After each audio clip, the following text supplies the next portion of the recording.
Solo Leveling, Ragnarok. By Dang Du. Chapter 66. Are you the queen bee? Arsha smiled brightly and nodded. Yes.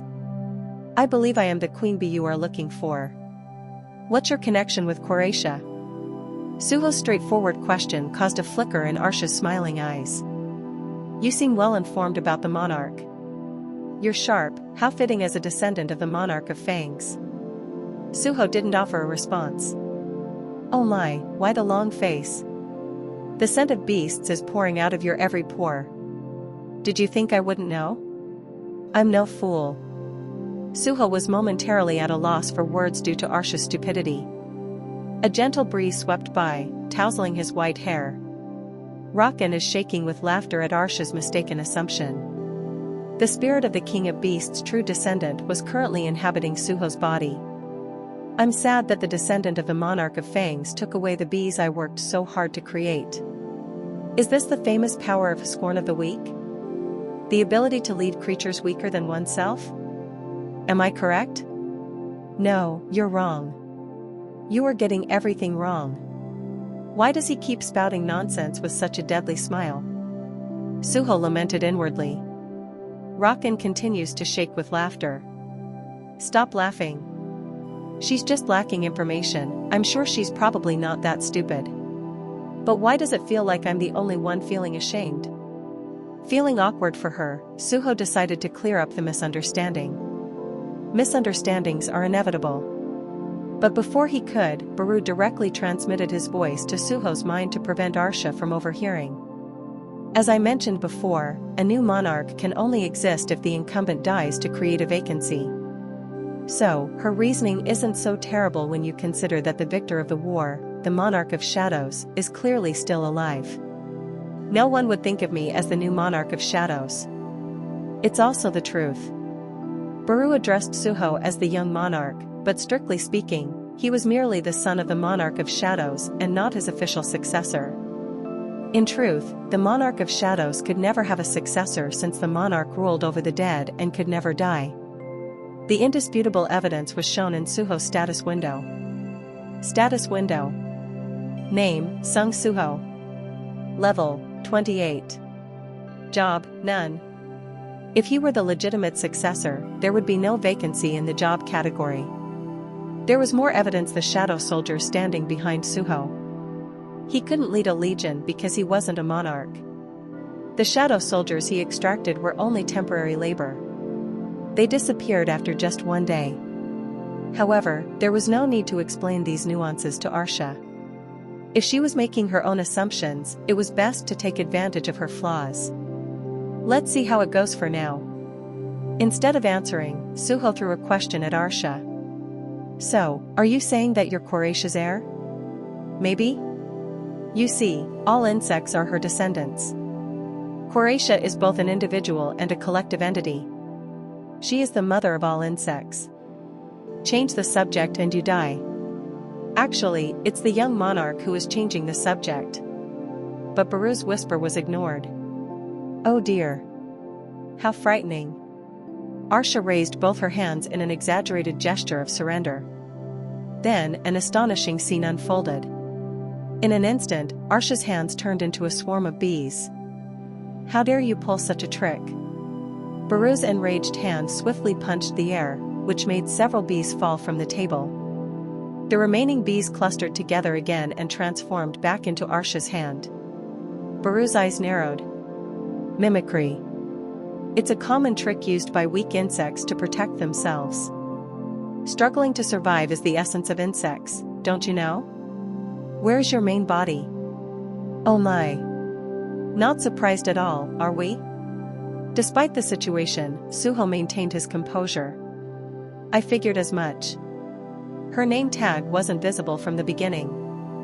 From the beginning, numerous system name tags for contaminated hornets swarmed around Arsha's body. Yes, that's right. I left here a long time ago. One of my bees I worked so hard to raise recently showed signs of disloyalty, so I decided to relocate the hive. One of your bees? I can't be. He's the name on everyone's lips. Mr. Lee Min-sung, Arsha answered with a soft sigh. Suddenly, her gaze turned toward the shadow lancer standing behind Suho. Did you that those lancers were once humans? After arriving on Earth, I fed royal jelly to the men who harbored indecent desires for me and turned them into contaminated lancers. Royal jelly? What's that? It's a special ability of queen bees. Queen bee Arsha was capable of creating a poison from birth. It was a special poison known as royal jelly. This poison, sweet as honey, transformed the host into a loyal worker bee that blindly followed the queen bee the moment it entered the host's body. However, the work that goes into turning someone into a worker bee is more demanding than you think. What are you talking about? Those who can't withstand the toxicity of the royal jelly die instantly, and those with some degree of immunity rot away while still alive. Rot away. Just like Gu Dongji's arm. Cutting it off was the right decision. This meant that not everyone was capable of becoming a worker bee, despite being force-fed royal jelly. In the beginning, Arsha went through much trial and error. I set up a bar and continuously fed royal jelly to every person I could. By doing so, it all became clear. Those who willingly accepted the power of the queen bee readily gave up their humanity and became worker bees. They all shared one common trait. Desire. Arsha's eyes gleamed with mischief. Humans with stronger desires than others easily give up on being human. All humans were ambitious. However, the degree of desire varied from person to person, and so did the type of desire. Many desired strength in particular, namely hunters. So, I sought out hunters who weren't satisfied with their own strength. They wanted to become stronger no matter what. Finding them was so easy. All I had to do was throw some bait, and they gathered on their own. Suho immediately understood what she meant by bait. Stardust. Yes, that's right. I fed royal jelly to hunters who used stardust, and tada! The healthiest worker bees were born. Conveniently, I was able to get a hold of stardust through Min-sung. Knowing how she operated, Min-sung was, in many ways, a valuable worker to Arsha. He had helped her a great deal as a human, but she was most excited about his transformation into one of her bees. Despite being an A-rank hunter, he wanted nothing more than to become an S-rank. I took a lot of care with him. In case he was unsuitable, she had taken the time to gradually acclimatize him to royal jelly. He ingested a small amount of the poison every day. But it seems like I've fed him too much. The poison was too strong, and in the end, he ran away from me. He ran away? Baru was the first to react to her words. A worker bee ran away from the queen bee? Having been a mighty ant king, it was an unimaginable betrayal. Min-sung became a worker bee, but he ultimately refused to become part of my family. Arsha sighed deeply. To add insult to injury, I heard he has begun gathering an army of his own. He has some nerve for a failed pet project. An army. The familiar yet ominous word caused Suho's face to stiffen. Meanwhile, outside the Times Square field, unusual incidents were occurring throughout the city. A man was clutching his head and swaying as if he was drunk. People in the streets whispered among themselves as they watched the man struggle. What's wrong with him? I don't know. But he looks like a hunter. He's wearing armor. Let's not get involved needlessly. It's best to avoid trouble. Some hunters who had awakened with a high rank couldn't handle their newfound success. They were drunk on their new riches and were prone to lose self-control. They were drunk and extremely dangerous, and anyone brave enough to step up against them was genuinely at risk of death.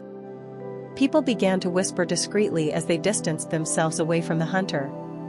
But the hunter, who was walking in an odd posture, suddenly turned his head toward the crowd, revealing his face decaying like an exposed corpse. He's a bee beast. The complexion of those who saw the sight rapidly paled. The hunter's mouth widened into a sinister grin before he lunged into the crowd of innocent bystanders. It's a magic beast.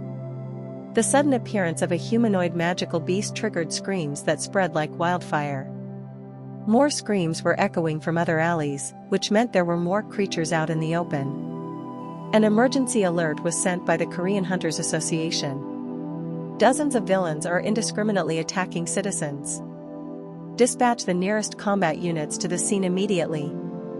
Han Jae-hyuk, who was currently tracking Lee Min-sung, read the alert. These lunatics. Why are there so many villains these days? He immediately led his team to the location of the reported villains. The scene was a mess. Fresh corpses littered the streets, and villains stepped over them as they passed by. Wait, they're not villains. Jae-hyuk shuddered after he had confirmed their identities. The term villain referred to awakened humans who had become criminals. However, the moment he saw the enemy ahead, his instincts strongly warned him that they weren't human. They reminded him of Mist Burns humans who had transformed into magic beasts. The association had recently given such creatures a new name, mutants. Greya.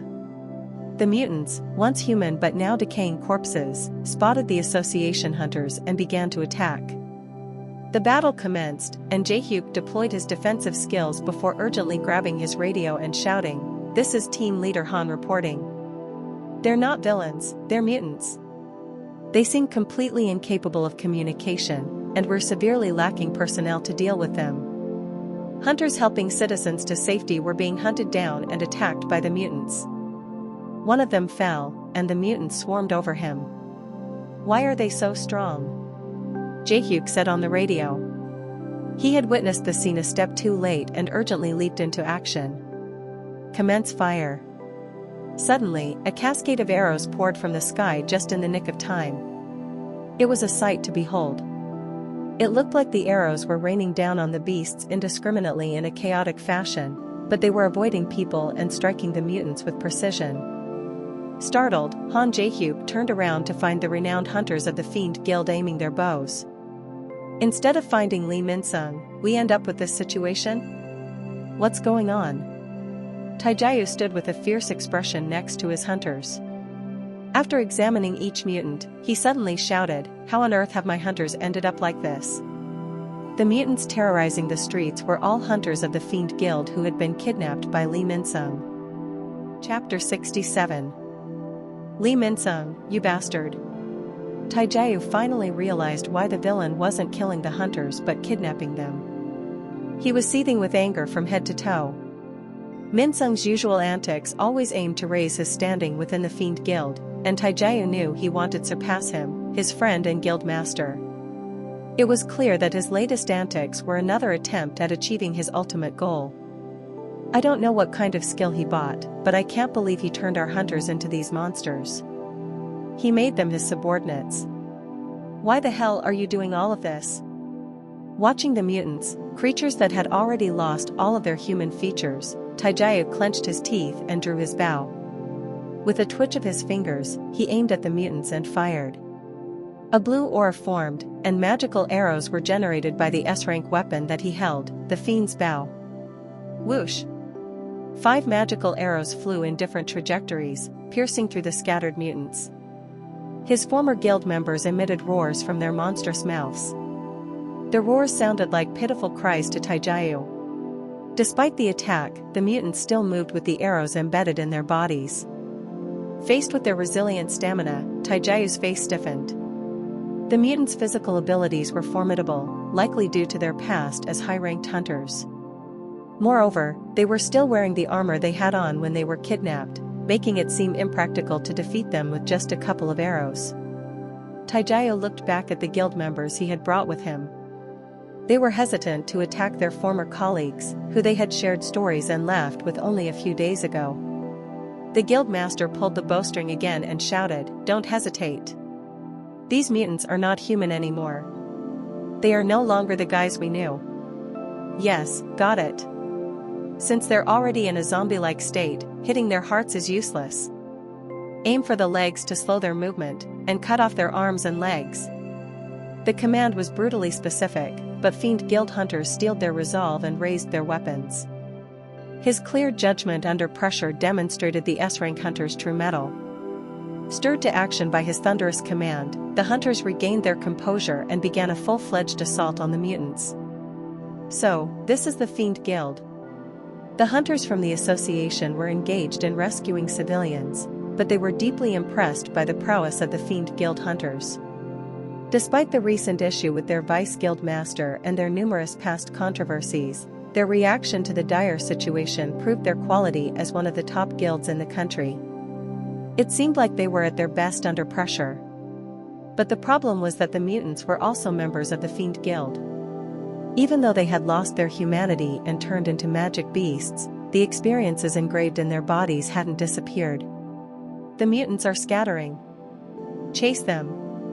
The mutants, avoiding the attacks of the Fiend Guild, scattered in all directions and took refuge inside the buildings. Soon, the civilians inside those buildings became their unwitting sacrifices.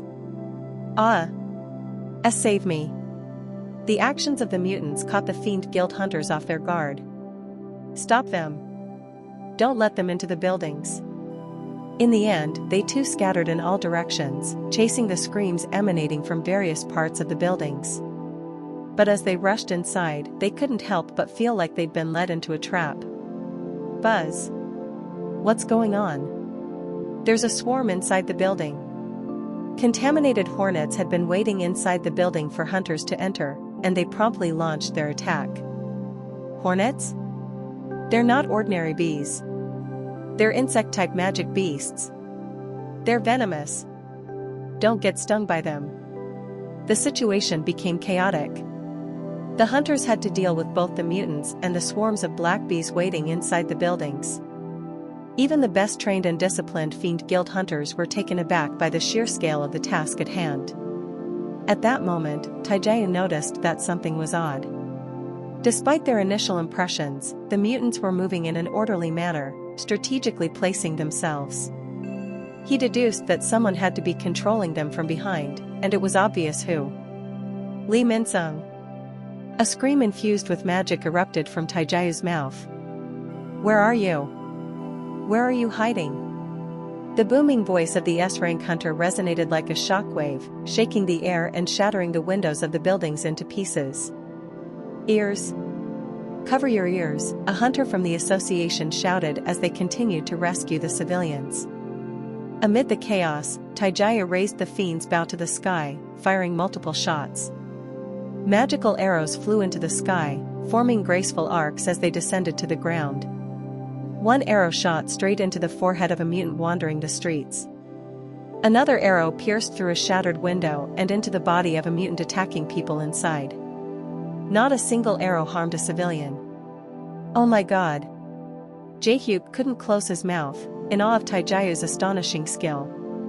He should use the skill from the start.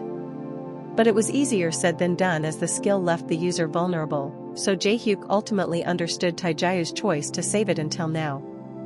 More importantly, its impact was undeniable. Mutants struck by the arrows from the fiend's bow struggled on the ground helplessly. The arrows had penetrated their bodies, pinning them to the ground. The Fiend Guild hunters charged at them with relentless speed, swiftly cutting off their limbs. I'm sorry, Jaeseop. Ugh. Just like that, the incapacitated mutants were disposed of. The association hunters breathed a sigh of relief. Thanks to the Fiend Guild's efforts, the number of mutants was noticeably decreasing. Great. At this rate, things should be sorted out here soon, Jaehyuk thought. But the moment of relief was all too brief.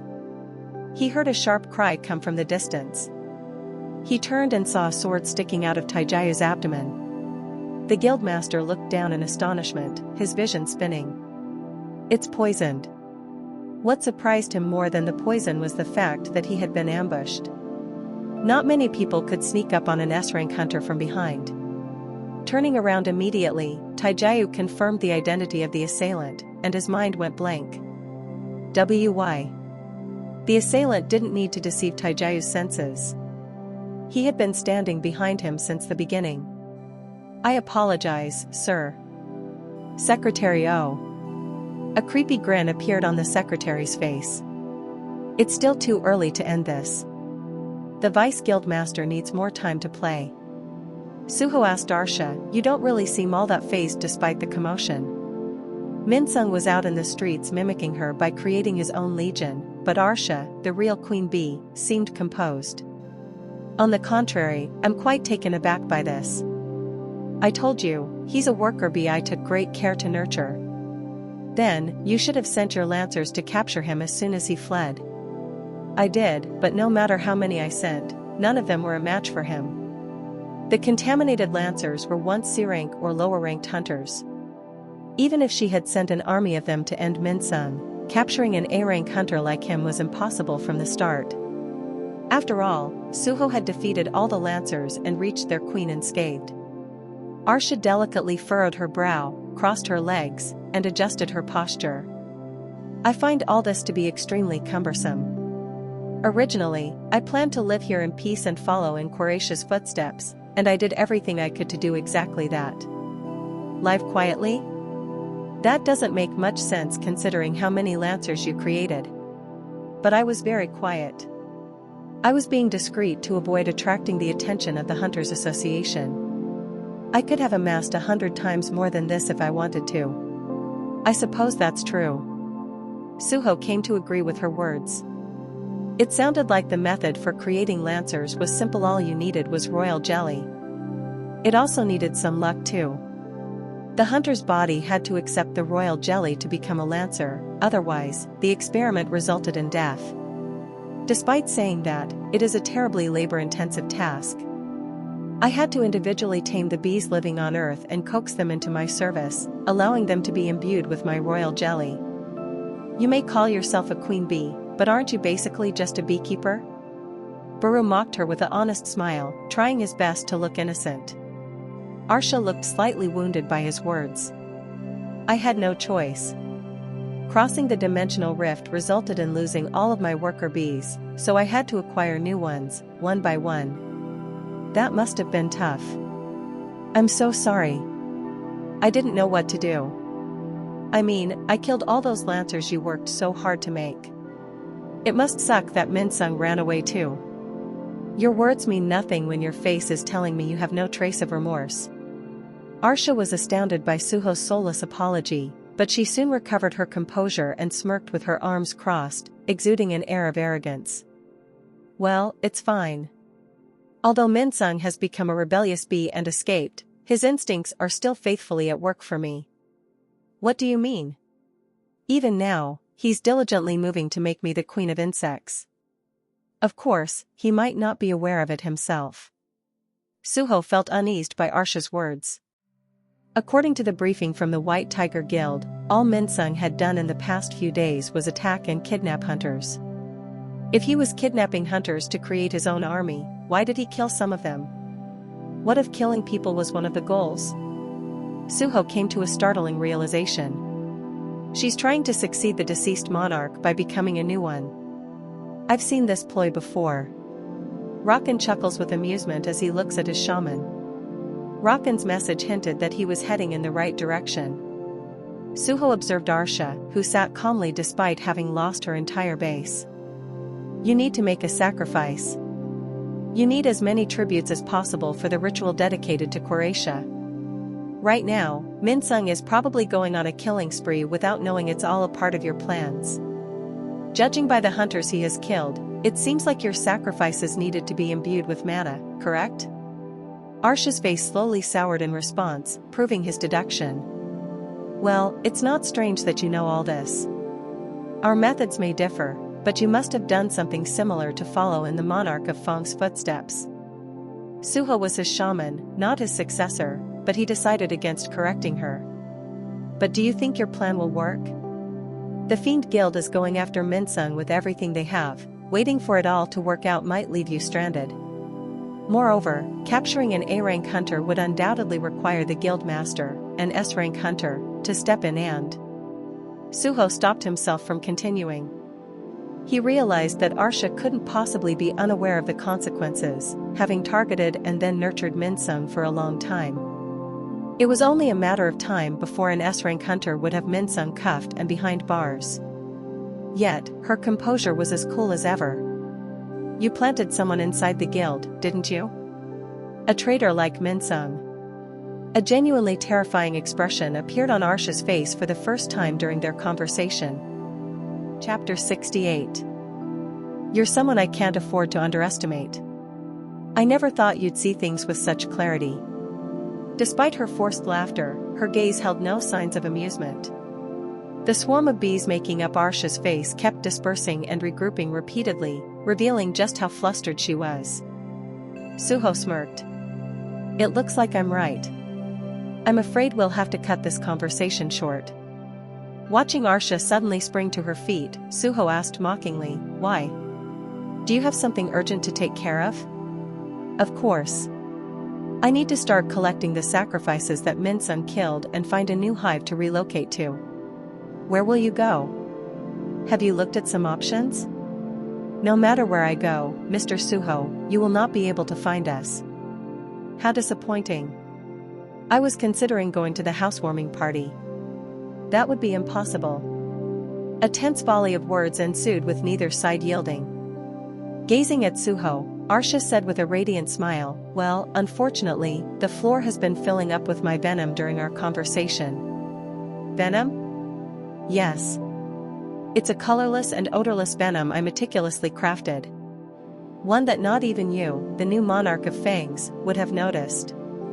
Suho realized why Arsha was more talkative than he expected. She was buying to ensure that her venom seeped thoroughly into his body. Confident of her victory, Arsha's smile looked more sinister than ever. When you enter the queen bee's domain, there are only two outcomes: you either turn into one of her worker bees or become her prey. There are no ifs or buts. Well then, I bid you farewell, Mr. Ha ha ha. Huh? For some reason, Baru was on the table clutching his belly, laughing louder than before. In contrast, Suho wasn't laughing at all. He simply rose from his chair to stand next to Arsha and said calmly, well, I'm also thinking of paying Min-sung a visit. Shall we go together? How is this possible? Arsha was confident in her venom, but it was clear that her target hadn't been poisoned. She swiftly distanced herself from Suho as if she had been scorched by fire. Unbeknownst to her, Suho was actively intoxicated by the venom. But the speed of the detoxification was simply faster than the effects. Harmful substances have been detected. Blessing, effective immortality has initiated detoxification. Detoxification has been completed. Detoxification has been completed. Detoxification has been completed. A downpour of detoxification messages appeared before Suho's eyes. This doesn't make any sense. How are you withstanding my venom? What kind of strength do you possess? Seeing Suho still standing, Arsha was in utter shock. Have you acquired one of Quraish's relics? Arsha had observed the battle between Suho and her lancers through her bees. Just like her minions, she had a hunch that Suho might have obtained another relic. However, it was merely a possibility. The chance of a mere human obtaining a relic of the monarch of plagues was exceedingly slim, and without inheriting one, enduring her venom was an impossibility. As his successor, are the powers of the king of beasts not enough for you? Do you also covet the position of the queen of insects? Despite Arsha's strong conviction, Baru and Suho looked at her with pity. They felt sorry for her, so much so that it was difficult to tell her the truth. Rakan chuckles while holding his stomach. Let's go, Baru. Suho turned his back, ignoring Arsha. Having heard everything he wanted to, there was no reason for him to stay. Answer me before you leave, the queen bee shouted. Suho stopped and turned around, his eyes flashing. I'll give you the answer when I meet you in person. When that day comes, you won't be leaving unharmed. He didn't need to say more as the message was clear. Suho headed straight for the stairs leading to the ground floor. Watching his retreating figure, Arsha bit her lip with anger. How dare he turn his back on me? His actions spoke volumes about his confidence. He's taken all my worker bees, and the poison didn't work on him. If this continues... She felt like he was a better queen bee than she was. This won't do. I need to expedite the preparations for the ritual. The anxiety that either Min-sung or Suho might become Quraish's successor overwhelmed Arsha. She immediately left, her body of bees shattering into pieces. Outside, people walking past the Times Square field looked up at the sky and marveled at the sight of bees flying away like smoke from a roaring fire. "You're just going to leave that half-witted queen bee alone? She wasn't even physically there, so why should I bother wasting my time?" Besides, Lee Min-sung is the more pressing concern. The beautiful body he saw was merely a mimicry, a massive cluster of bees swirling together to form a projection of her true form. Trying to catch a few bees wasn't worth the experience points, and more importantly, doing so didn't seem like it would trouble her much. "Well, you did defeat all the lancers she had painstakingly created, so I think she'll quietly hide for a while. After all, a queen bee's destiny is to spend her life hiding in her hive," Baru said. Release divine possession. Suho deactivated the skill to conserve mana. Divine possession has been deactivated. The ethereal wind swirling around Suho's body vanished, and his silver hair returned to its original black color. He had maintained divine possession throughout the confrontation with the queen bee, but it was now necessary to conserve mana until he found Min-sung. "Pet, Gray has detached its spiritual body from the shaman. Go back inside." "Woof," the wolf growled. Suho sent Gray back to the shadow dungeon. "Sung Suho. You're all right." Just as Suho ascended to the first floor, he unexpectedly ran into the White Tiger Guild hunters heading down to the underground floor. Miho was leading the group, and she quickly checked Suho's condition. They said his hair was silver, but now it's black? Did he deactivate his skill? Given her eagerness to verify Suho's beast transformation, she felt a sense of disappointment. She knew asking him directly about the skill would be a good idea, but she decided to save the questions for later since there were more important issues at hand, like the fact that he was the only one not wearing a gas mask in an area filled with poisonous fog.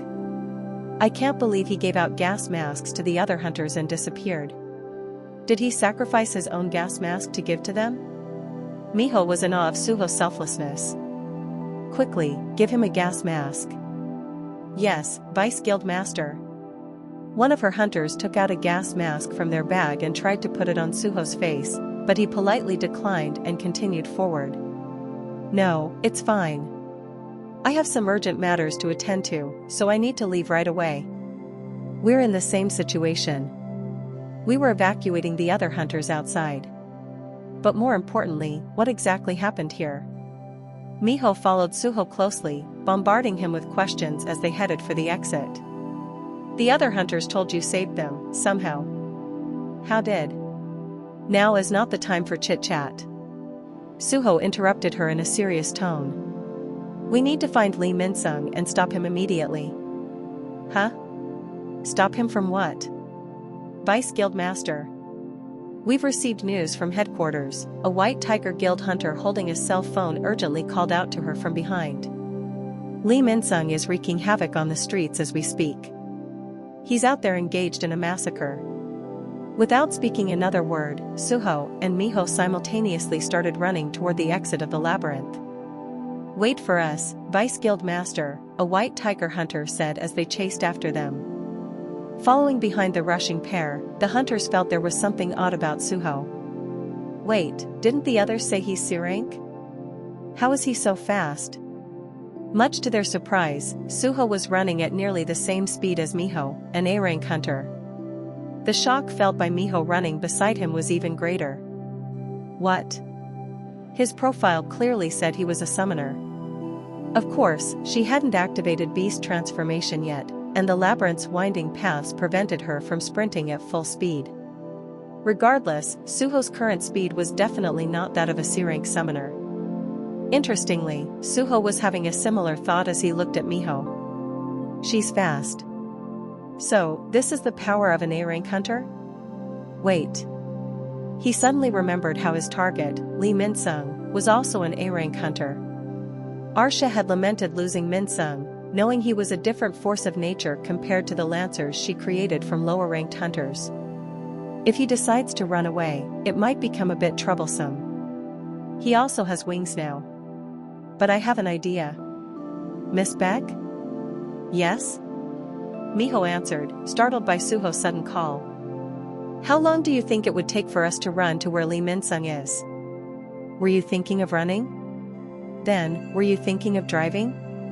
Don't you know traffic is horrendous at this time of the day? Oh. Ever since the Great Cataclysm, traffic congestion had become even worse in Seoul. Due to gates opening at several major subway stations, subway lines had been abruptly cut off. Being hunters responding to an emergency, running was much faster than other means of transportation. Miho, understanding Suho's intention, quickly calculated the distance and confidently replied, "If we run at full speed, 20 minutes should be more than enough." "What about you?" The fierceness in her eyes stirred a sense of competitiveness within Suho. They were running side by side, but they were both confident in their ability to overtake the other with the added boost of beast transformation, significantly raising their maximum speed.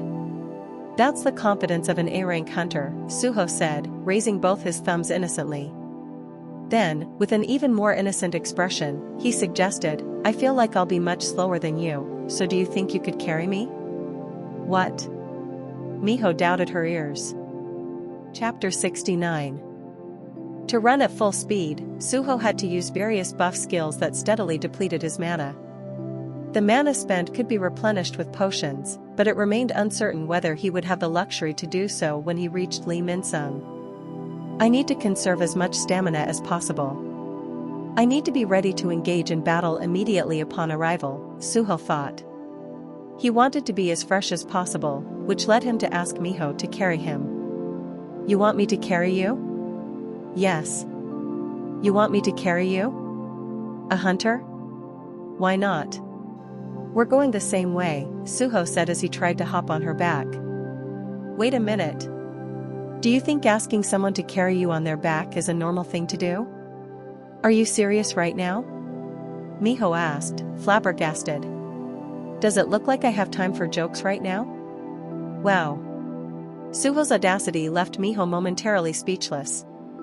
The seriousness in his eyes told her that he wasn't joking in the slightest. She also recognized they had no time for banter, but she was taken aback by his nonsensical proposal. Who does he think he's talking to? "I'm the Vice Guild Master of the White Tiger Guild." A piggyback ride? Do I look like a taxi to him? "I need to conserve as much stamina as possible before I face Lee Min-sung," Suho explained. "What about my stamina?" "You're an A-rank hunter. Carrying me shouldn't drain your stamina or mana that much, right?" "Well, that's true, but..." "What a relief. I'm a C rank, so my stamina is lower than yours. If I spend my stamina running there, I'll need a rest before I fight. Does that sound like a good idea to you?" Whoa, that actually sounded convincing. "No, wait. Why does this make sense?" "It shouldn't, but..." Miho found herself strangely convinced by Suho's words. Given the urgency of the current situation, she didn't have the time to refute his logic. But even if she had the time, Suho exuded an intimidating aura of pressure that couldn't be expressed in words. "Why does it feel like I'm facing my father?" Rakan chuckles as he observes back Miho. Miho was unaware that the former king of beasts was looking down at her from a distant place. It was his majestic aura, one of a formidable predator, emanating through his shaman that pressured her. Miho tightly closed her eyes and eventually shouted, "Fine. Every second is precious right now." As an explosive surge of feral energy radiated from Miho's entire body, Suho and Baru's eyes lit up with intense fascination. Suho realized why Rakan had been observing Miho. If he hadn't chosen me, perhaps she would have become his shaman. Beast transformation was a mysterious ability that enhanced the human physique, giving the user powers of beasts. Suho had heard stories about Baek Yunho, the guild master of White Tiger Guild, transforming into a white tiger-like being by harnessing the power of the skill to its maximum. But his daughter transformed into a fox? Enveloped in the power of the beast transformation skill, Miho had turned into a nimble fox-like hybrid. She cast a sharp gaze down at Suho, her flowing white locks blowing in the wind. The cloud of white aura covering her had given her the ears and tail of a fox. "Okay, get on my back." Suho effortlessly hopped on her back, which made Miho's eyes flicker. Is he not intimidated by my energy? But he's a C-rank hunter. An instinctual hierarchy existed between hunters with the powers of the beast transformation skill. Of course, it was possible to suppress or ignore the innate pecking order with willpower and tenacity. However, the normal reaction to Miho's transformation was something like the ones shown by the White Tiger Guild hunters following behind them. Whoa! Device Guild Master. The incredible power emanating from Miho turned the hunters behind her pale, trembling in fear like a beast cowering against a strong predator. However, Suho was different. Let's go. Quickly. Perched on her back like a cicada on a tree, he even made muffled sounds akin to the insect. And atop that human cicada was a smaller and noisier insect. What's the holdup, Fox Lady? Hold on tight. Miho bit her lip and gave them a stern look. I'm going to run at full speed. Miho and the others blended into a beam of light, shooting forward into the distance. Racing through the city center at full speed was no easy feat, even for a hunter. The risk of hitting unknowing pedestrians was a genuine concern. The moment a hunter's body brushed against an unawakened person, they would be sent flying away like bowling pins. The impact was more dangerous than colliding with a truck, and it could result in instant death or cause a series of unintended accidents. Immediately after the Great Cataclysm, such accidents were a common occurrence. New hunters were intoxicated by their newfound powers, and they would recklessly jump around town, inadvertently causing major accidents. However, with the establishment of the Hunters Association and the enactment of hunter laws, instances of hunters racing through the streets became rare. No matter how confident they were in their physical abilities, hunters generally opted to use other means of transportation to move around in the city nowadays. But in emergencies like the one they were facing, they had to take drastic measures. I'll move above the buildings as much as possible. With Suho on her back, Miho was leaping from one building to the next, swiftly navigating toward the ongoing emergency. Her speed was so fast that ordinary humans couldn't follow her with their eyes. Huh? What's that over there? HM? What are talking about? There's nothing there. Damn. Is there something wrong with my eyes? Even if someone tried to take a photo of them, Miho's tremendous speed was too fast for the shutter, leaving the photographer with a photo of the unassuming background. Suho was genuinely impressed by her nimble movements. She's incredibly fast. Is this the level of an A rank? He was trying to gauge the level of Minsum's powers based on hers. Oh. You're quite the agile fox. We should acquire her services more often. It will prove to be most beneficial. Baru, she can hear you. Miho frowned, pursing her lips. The summoner and his summoned creature were utterly shameless. At this speed, we really will arrive within 20 minutes. Suho said. Who knew? Baru chimed. Miho felt the need to speak out. Do you guys really take me for a taxi? Suho looked at Baru and remarked, I don't know about that, but the faster, the better. The ant formed a wicked smile. Your wish is my command. Ding.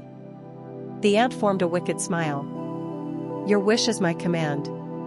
Ding. Baru activated the skill, Ruthless Command. The skill the ant had acquired after defeating Brokey could only be used on magic beasts, which was perfect for the beast they were riding on. Skill, Ruthless Command increases Beck Miho's stats by 50%. Skill, Ruthless Command has a side effect that causes Beck Miho to be afflicted by a curse of madness. Miho's eye turned even more fierce. From the depths of her mind, an intense anger bubbled up, rising to the tips of her hair. It was uncertain whether the anger was triggered by Suho and Baru's conversation or the mysterious buff skill. The moment she surrendered to this emotion, she accelerated at an incredible speed. Perfect! Suho shouted. Beck Miho was truly furious. They successfully arrived at their destination within 10 minutes. Skill, Ruthless Command has been deactivated. Are you okay? Suho asked. I'm fine. Having exerted herself beyond her usual limits, Miho looked fatigued as she came back to her senses. However, a round of deep breaths was enough for her to recover from her tiredness. The situation at hand left her no other choice. What on earth is this? Miho was astounded by the unfolding scene before her. Grotesque mutants were attacking civilians, and hunters were busy trying to stop them. But the problem was that victims of the mutants were gradually decaying, transforming into new mutants. She felt the situation was moments away from spiraling out of control, and it needed to be resolved promptly. Good heavens! A zombie outbreak in the middle of the city. No. They're not zombies. Suho promptly corrected her. They're ghouls. He could see the name tags above the mutants' heads. Contaminated ghoul. Contaminated ghoul. Contaminated ghoul. Zombies and ghouls were entirely different. While zombies were walking corpses, ghouls were creatures more akin to vampires. To be precise, they were supernatural beings that consumed flesh, much like how vampires craved human blood. The most important distinction between the two was that ghouls weren't dead, so they weren't mindless like zombies. Strangely, the ghouls were more fixated on killing rather than devouring people. The humans attacked by them gradually decayed before rising again as new ghouls, which resembled how zombies rose. Their purpose isn't to massacre the people here, Suho thought. The potent aura of the venom Arsha had used to create her soldiers, royal jelly, was emanating from the contaminated ghouls. She said Minsung was currently gathering his own legion. Suho, quickly grasping the situation, turned toward the ant beast. Baru. Yes. Do you think you can find Lee Minsung? I already have. Baru's antennae, which had been buzzing incessantly, suddenly stopped. Suho and Baek Miho simultaneously raised their heads to follow the direction it pointed at. The answer had been right under their noses, the 40-story residential complex standing right in front of them. They looked toward the upper floors of the high-rise, which required them to crane their necks, and saw a massive beehive atop the building. That's where he is. Miho blinked and clenched her fist, a tremendous energy surging from her body. Suho. Let's split. I'll take on whatever is waiting at that beehive, and you stay here. It looks like the power has been cut off. Are you planning to reach the top using the stairs? I'll deal with it in my own way. Well then, I'll be going now. Huh? Hold on. Suho grabbed Miho before she set out to leave.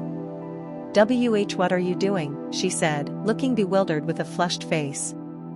Suho chuckled and said, you gave us a ride here, so let me return the favor. Whoa. Miho suddenly felt like she was being lifted by something and turned around in surprise. Shadow Lancer level 1 normal grade. Shadow Lancer level 1 normal grade. Lancers rose from Suho's shadow. The soldiers enveloped in sizzling black steam quickly encircled Suho and Miho and stretched out their arms to carry them. There's no time to waste, let's fly to the top. Chapter 70. 10 minutes before Suho's arrival, numerous drones were soaring through the air over the devastated city. Mutants have suddenly spawned in the city and are attacking civilians. The Korean Hunters Association and the police are working together to suppress the situation as soon as possible. Headlines of the shocking news struck the entire nation. No matter how optimistic they tried to make the news, the footage on the screen told a different story. Civilians were screaming and fleeing in panic from every direction as mutants relentlessly chased down them at an incredible speed, biting into their necks. There was even a scene that showed civilians transforming into new mutants as their wounds decayed rapidly. Despite the best efforts of the authorities, the number of mutants is rapidly increasing. Currently, the Korean Hunters Association is in the process of mobilizing more forces to the scene, but they stated that more time was needed until their arrival, the news anchor said. Essentially, a zombie outbreak was breaking out in the heart of Seoul, where millions resided, and time was running out. If everyone in the affected area turned into mutants, South Korea was sure to be on the brink of ruin. Reinforcements were being sent to control the situation from various guilds, but their numbers were woefully insufficient. Hunters were always busy, and unless nearby hunters were available, the time it took to gather the necessary numbers was considerable. But at that moment, the cameras caught a significant change in the ongoing incident. Oh. It's the Fiend Guild, the news anchor said. One of the drone cameras captured members of the Fiend Guild fighting back against the mutants with magical arrows. Lim Taijiu, the guild master of the Fiend Guild, has arrived on the scene with his hunters. All of the drones began to zoom in on Taijiu, who was actively assisting the association's hunters engaged in the battle by commanding the Fiend Guild hunters. Meanwhile, the Korean Hunter Association has declared that Lee Min-sung, the Fiend Guild's former vice guild master, is the ringleader behind this incident. Simultaneously, news articles about the incident flooded the internet. Each of them explained how Min-sung was the perpetrator and not the Fiend Guild. However, the users in the comments section remained skeptical. Does that make any sense? They probably all conspired together. After reaping the benefits of acting together, they're throwing the vice guild master under the bus now? After getting cut off, it seems like Lee Min-sung incited this incident for revenge. At this rate, our country will be on the brink of ruin. I'm lucky I live in the countryside. The public wasn't willing to absolve the Fiend Guild so quickly since their reputation before the incident was already overly negative. If anything, this incident only deepened their distrust. But despite all the noise, not even the Fiend Guild's fiercest critics could deny that Taijiu was an incredible hunter. The spectacular sight of the S-rank hunter displaying his skills was plain for all to see via their TV screens. He skillfully unleashed magical arrows, sniping mutants with deadly precision. Amazing. You can't deny Taijiu's power. Of course, his S-rank skills are intact. With Lim Taijiu's skills, he could just go solo. Why did he bother to create a guild and get all this hate? FYI, the skills of a hunter and the responsibilities of a guildmaster are entirely different. FYI, Lim Taijiu's weapon is the Fiend's Bow, but the price range is. However, all of a sudden, the viewer's eyes were drawn to the man standing behind Taijiu. The mysterious man was exhibiting unusual movements. Huh? Hey, wait. Behind. Behind. Look behind you. While Taijiu remained immersed in the battle, the viewers observing Secretary O's movements noticed something was off. Taijiu was unaware of their comments, and in the end, he was stabbed in the back by his secretary. This is insane. What is this? Are we witnessing a betrayal? Is he one of Min-sung's people? No way, how did he go down like that so easily? Were S-rank hunters always this weak? I doubt that. Was he struck with poison? Viewers watching the news were plunged into shock. The surprise attack showed that S-rank hunters weren't invincible. Despite their immense attacking prowess and physical defense, they were ultimately human, feeling pain when injured and vulnerable to death from fatal strikes. The viewers only knew what they could see, and witnessing an S-rank hunter brought to his knees by a mere dagger was almost unbelievable. Ugh. Taijiu, taken by surprise by someone he trusted, swiftly removed the dagger embedded in his back. The mental shock outweighed the physical pain. Secretary O, why? Meeting Taijiu's gaze, Secretary O looked at him with a troubled look.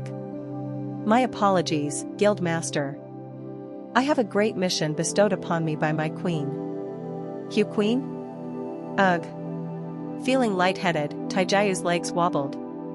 He had been poisoned with an extremely potent venom. Secretary O bowed his head respectfully. Don't try to resist, it will be in vain. Just accept it.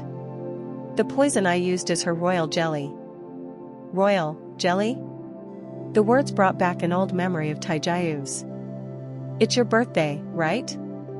Here's a gift. Secretary O had handed him a bottle. Wow. A gift? What is it? I got this from a friend of mine. This is top shelf liquor. Why don't you try it? Sounds good. It's called Royal Jelly? I heard it has some health benefits. He remembered how Secretary O had given a bottle of the liquor whenever the opportunity arose. He began to connect the dots between the strangely sweet-smelling liquor and the poison. But an immense headache interrupted Taijiu's train of thought, and a voice suddenly echoed inside his mind. Pledge allegiance to the Queen. Pledge allegiance to the Queen. Taijayu threw the fiend's bow to the ground, and he clutched his head with both hands as he wriggled on the ground. He was in pain, but he wasn't under Arsha's control.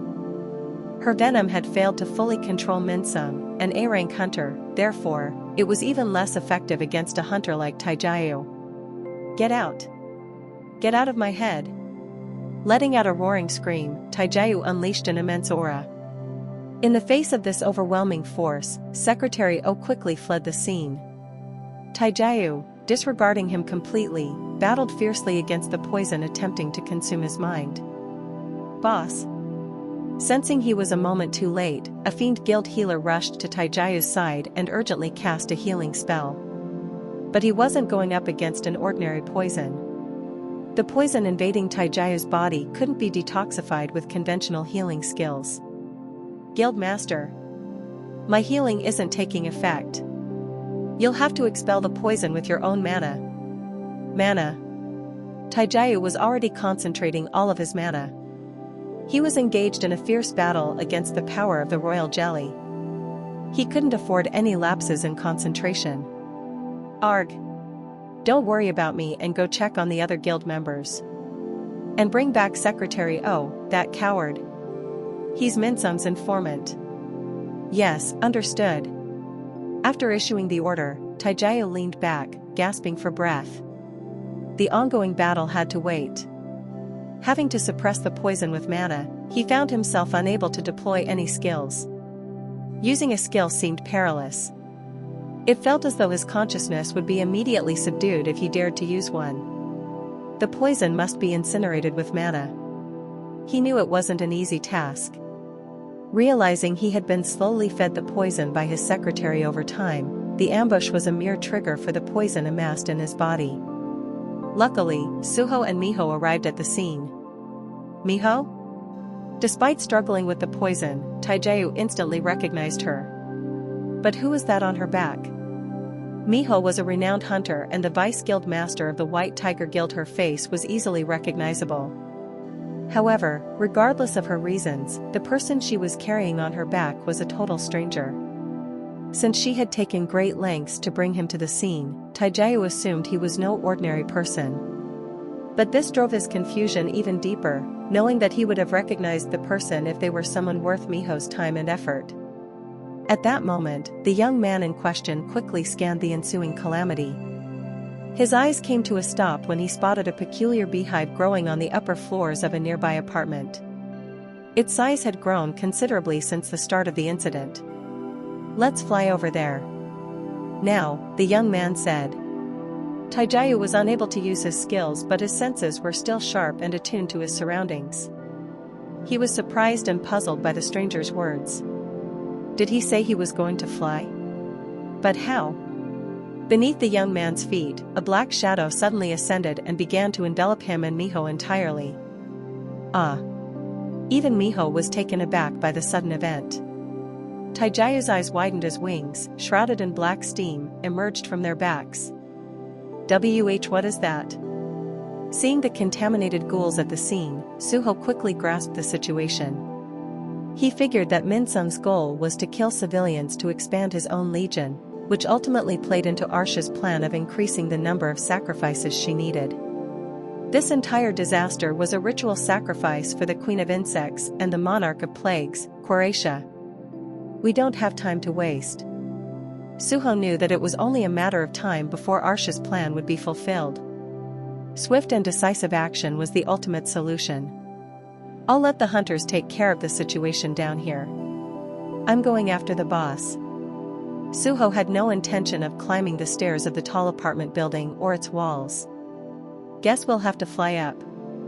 After all, he had shadow soldiers with wings at his disposal. I only need 2. As shadows flickered beneath his feet, an idea popped into his head. These creatures are shadows. Shadows could exist anywhere, not only beneath his feet but also between the fingers or even a strand of hair. Baru would often hide within the small shadows created by Suho's body, ready to emerge from any one of them at any time. He could even poke his head out but have the rest of the body in the shadows. If Baru can keep his body within a shadow, my shadow soldiers can do the same. Suho commanded his shadow lancers, "Ride on this shadow on our backs but only expose your wings." Suho's command was promptly executed. A shadow lancer entered Suho's shadow and released its wings on his back. The creature's shadow wings draped over Suho's shoulders and back, forming a strange shape. Baru chuckled at Suho with a strange expression.